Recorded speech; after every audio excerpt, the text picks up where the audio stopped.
त गुगलको म्याप हेर्दै हेर्दै आएको बाटो त यस्तो रहेछ हो। अब बाटो अप्ठ्यारो देख्दैछ, मिसिन पनि झार्नु पर्ला जस्तो देख्दैछ हो।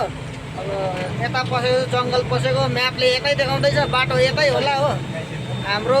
अन्त बाटो पनि साँघुरो छ हेर्नुहोस् न। यहाँ यो मेसिन पनि लोड छ, गाडीमा मेसिन लोड। यो चाहिँ 140 हो। अनि एलपी गाडीमा ल्याएको हाम्रो एलपी गाडी टाटाको BS3 हो। त्यो गाडीले मजाले एलपी 140सम्म चाहिँ मेसिन मजाले बोकेर हिँड्छ 6 चक्का गाडीले। अन्त हेर्नुहोस् न साथीहरू, बाटो पनि यस्तो यस्तो आउँदैछ। अब मेसिन झार्नु कि के गर्नु कि पो भयो हाम्रो बाटो सक्दै गएको जस्तो हुन थाल्यो कि। त्यो भएर चाहिँ अब के गर्नुपर्ने भन्दैको छौँ हामीले। अब मेसिन झार्नुपर्छ जस्तो पनि लाग्दैछ। अब खै मेसिन पनि ब्याक कम्प्रेसर भएको जस्तो छ। अब मेसिन पनि यतै जङ्गलतिरै बस्ने पो हो कि जस्तो पनि लाग्दैछ हो साथी हो। बाटो चाहिँ यस्तो छ हो। बाटो यस्तो भएकोले गर्दाखेरि गाडी पनि बेसी हिँडेकै छैन हो, हिँड्न सकेकै छैन हो गाडी पनि। अब मेसिन त झन्डै जाउँ साथी, जाउँ बिस्तारी। हेर्नुहोस् न साथी हो, बाटो त यस्तो पो छ त।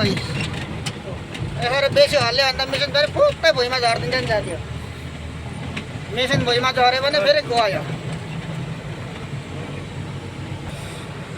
र खाल्टामा अलिक झुल खाँदाखेरि चाहिँ हाम्रो भाइ अपरेटर साहब चाहिँ अलिक डराएको जस्तो लाग्यो हो।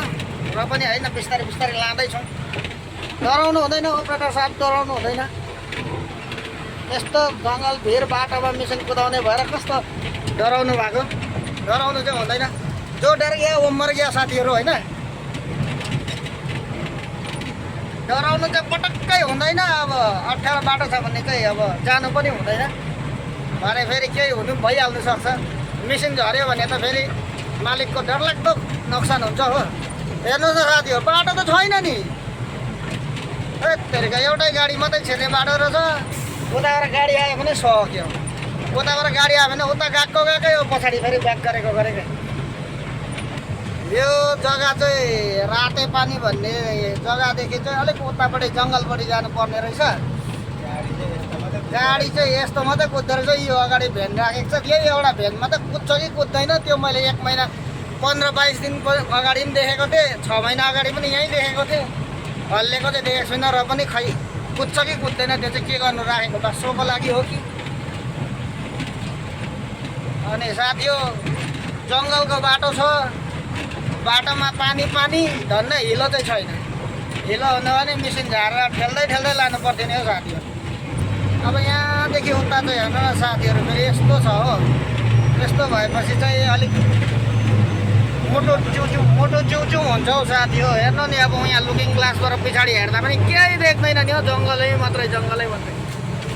फेरिका साथी हो, यस्तो बाटोमा आइएको छ नि हौ। खै हेरौँ, अब जाँदैछौँ, जानु चाहिँ अलिक अगाडि हेरौँ के हुन्छ। बाटो राम्रो छ भने, यतिकै बाटो छ भने त जान्छ हो। नत्र चाहिँ मेसिनलाई झारेर चाहिँ अलिकति चाहिँ हिँडाउनु पर्ला जस्तो देख्दैछ साथी हो। 4-5 किलोमिटर चाहिँ 3 किलोमिटर चाहिँ भन्दै थियो, तर 1 किलोमिटर चाहिँ हामी आइसक्यौँ साथी हो है। बाटो यस्तो छ साथी हो, हेर्नुहोस् न। खाल्टै मात्रै। जङ्गलमा फेरि कुकुर मात्रै हुँदो रहेछ यहाँ त हो। कुकुर चाहिँ भुक्दैछ पछि अघि 2-3टा कुकुरहरू चाहिँ भुकिरहेको छ। अरू चाहिँ अब यो पाती र बनमारा घारी मात्रै छ नि हौ साथी हो। यता हेर्नु नि साथीहरू, आम्मामा जङ्गल त भित्र घाँस त गाडीभित्र हुँदो रहेछ नि हौ साथीहरू। हाम्रो गुरुजी बाहिर टाउको निकालेर मजाले हेर्दै कुदाउनु हुँदैछ। गुरुजी एक्सपिरियन्स भएर मात्रै, नत्र त फेरि यहाँ त साथी हो हुँदैन नि। यस्तो बाटोमा त हुँदैन। लुकिङ ग्लास घरिघरि घुम्छ हो साथी हो। त्यो जङ्गलले लागेर फेरि मिलाउँदै बनाउँदै हिर्काउँदै तान्दै ठेल्दै ल्याउनु पर्छ नि हौ साथी हो।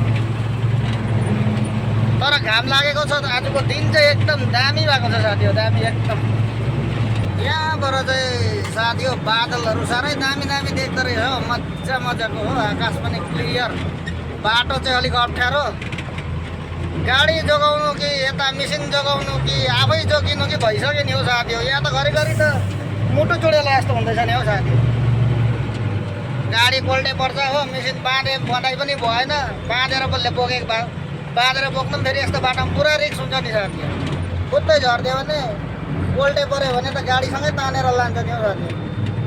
त्यही भएर नबाँधिकन बोकेको, मुटु चिउचिउ हुँदैछ यहाँ। जो डर गया हो मर गया भनेर अहिले फेरि तर डराउनु चाहिँ हुँदैन है साथीहरू, जो डर गया हो चाहिँ मर गया नि। गुम्बाबाट त आएको भर्खर यहाँ आयो पालिपट्टि रहेछ रेलो चाहिँ। यता त झन् क्यामेरामा त बाटै नदेख्दो रहेछ नि हो साथी। हो यो अलिकति सानो मात्रै पो देख्दैछ। तेरिका साथीहरू बोकेको यस्तोमा मेसिन। अब यहाँ पर चाहिँ हाम्रो एउटा बकेट क्रसर बकेट छ कि साथी हो, ढुङ्गा फुटाउने गिटी टुटाउनु पुग्ने, त्यो चाहिँ हामी आज कालिम्पोङ पठाउनु भनेर आएको र आज चाहिँ लोड गरेर कालिम्पोङ गएर पठाएर त्यसलाई सेट गरेर फर्किनु पर्ने। साथीहरू ढिलो बोला जस्तो भयो त, यहाँ त 3 बज्न आँट्यो त यहीँनिर।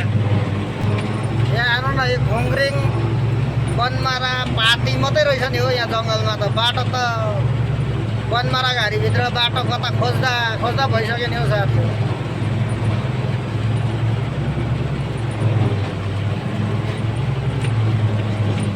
र पनि जाँदैछौँ होइन, हेरौँ अब के हुन्छ। मेसिन झार्नु परेन भने त ठिकै छ।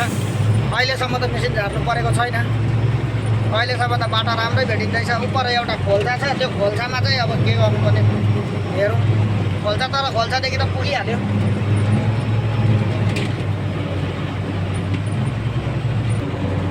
यहाँ हेर्नु नि हो साथी हो, के हो यस्तो बाटै छैन। उपर त बाटै नभएको जस्तो देख्दैछ। त्यहाँबाट उता गाडी जान्छ जाँदैन हेर्नुपर्छ। पारी पारी घरहरू पनि देख्दैछ, सानो सानो झोपडीहरू। अनि रुखले पो हिर्काउला जस्तो गर्छ नि हौ साथी हो कानतिर। गाडीभित्र किरा पनि पसेछ यहाँ यी साथीहरू। कहाँ बारुला किरा होइन, हाम्रो अपरेटर साहबले त सबै किरालाई बारुला देख्नु हुँदो रहेछ नि हौ साथी हो। फेरि औ साथी हो बाटो त देखिँदैन त हौ। हेर्नु त लुक कसरी हौ। यस्तो खालको बाटोमा डेली हिँडाइ भयो भने त साथीहरू मोटो त दोहोरो पारेर हिँड्नु पर्ने रहेछ हौ। नहुने रहेछ साथीहरू। अलिक अगाडि जा, यो अलिक अगाडि त जग्गा छैन होला नि। यहाँबाट उता चाहिँ गाडी मेसिनसँग जान्छ जस्तो लागेन हो साथीहरू। अब यतै मेसिन झार्नु पर्ला जस्तो स्थिति देखिँदैछ हो साथी हो। मैले अघि खोल्सा भनेको थिएँ नि हो, यहाँ खोल्सानिर चाहिँ अलिकति अप्ठ्यारो छ भनेको थिएँ। हेर्नु है अब कस्तो झुल खान्छ मेसिनले। मेसिनले यस्तो डरलाग्दो झुल खान्छ कि गाडीले मुटु चुटिन्छ नि साथी हो।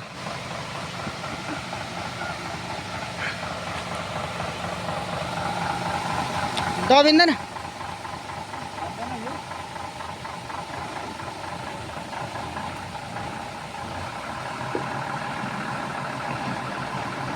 हो साथी हो। निस्क्यो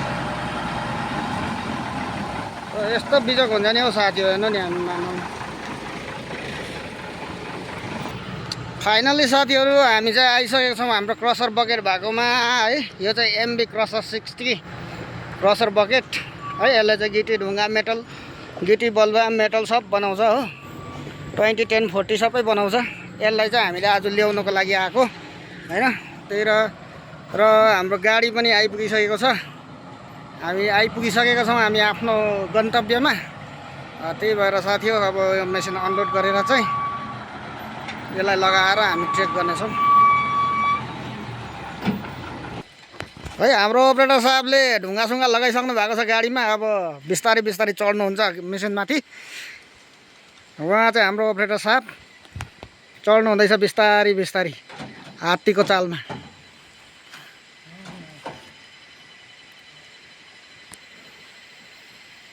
लो अपरेटर साहब मजाले ढोकेर स्टार्ट गर्नु है। मेसिन चाहिँ फेरि ब्याक कम्प्रेसर भयो भने साह्रो छ। होन्डाईको 140 मेसिन अब अनलोड हुन आँटेको छ। मेसिन चाहिँ स्टार्ट भइसक्यो साथी हो। अब बिस्तारै बिस्तारै हाम्रो अपरेटर साहबले झार्नुहुन्छ। मेसिनलाई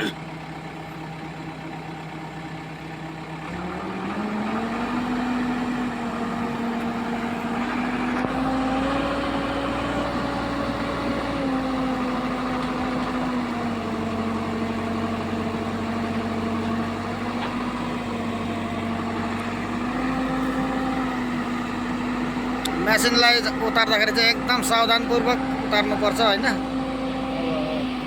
यो उतार्ने टाइममा चाहिँ जे पनि हुनसक्छ, अलिकति मिस्टेक भयो कि त अलिकति मिस्टेक भयो भने तपाईँको सब यो हुन्छ,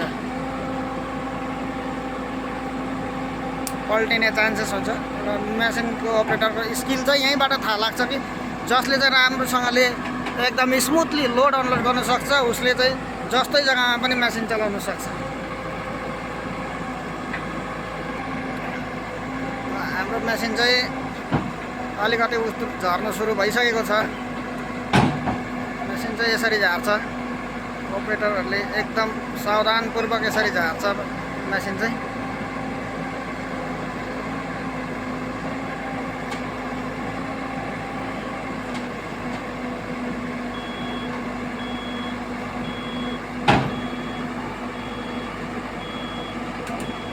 अघि लोड गर्दा जति उठेको थियो नि साथीहरू त्यति नै फेरि पनि अनलोड गर्दा पनि उठ्छ मेसिन फेरि हो।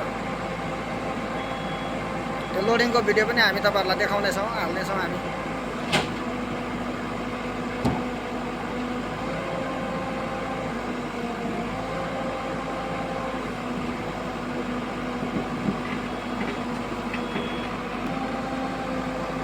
अब हेर्नुहोस् साथीहरू, बिस्तारै बिस्तारै हाम्रो मेसिन झर्छ काट्छ।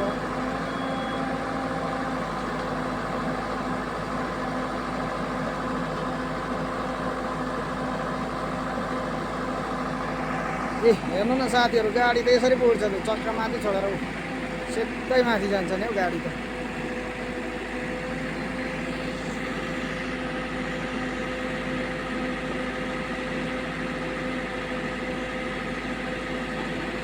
हो देख्नुभयो साथीहरू, चक्का कति 4 फुट जस्तो उठिसक्यो, 3-4 फुट उठिसक्यो हो भुइँदेखि।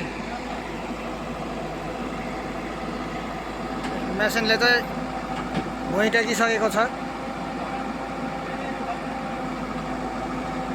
अब हाम्रो मेसिनले चाहिँ भुइँ टेकिसकेको छ साथीहरू। यो भुइँ चाहिँ टेकेपछि चाहिँ यसरी घुमाउन सजिलो हुन्छ।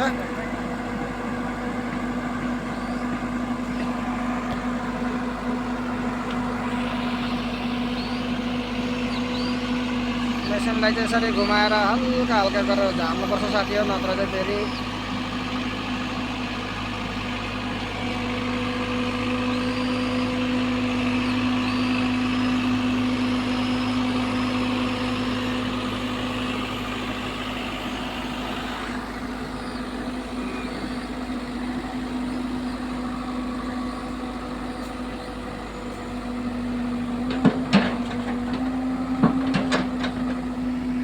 हेर्नुहोस् न साथीहरू, गाडीको हालत चाहिँ यस्तो हुन्छ नि मेसिन बोक्दा चाहिँ।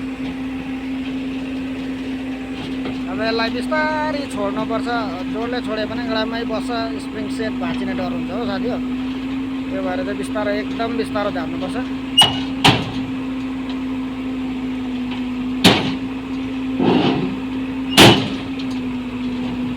हाम्रो चाहिँ बसिसकेको छ हो साथी हो मेसिन चाहिँ। अब उठाएर हल्का उठाएर पछाडि गर्छ हो, त्यहाँदेखि चाहिँ झरिहाल्यो।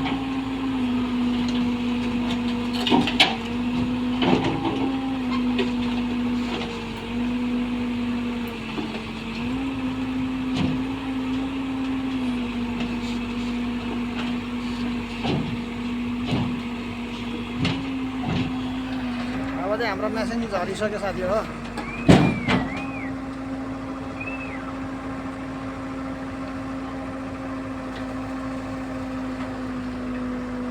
अब यो डाउन गरिसकेपछि चाहिँ मेसिन झऱ्यो हो साथी हो। यस्तो हुन्छ मेसिन चाहिँ।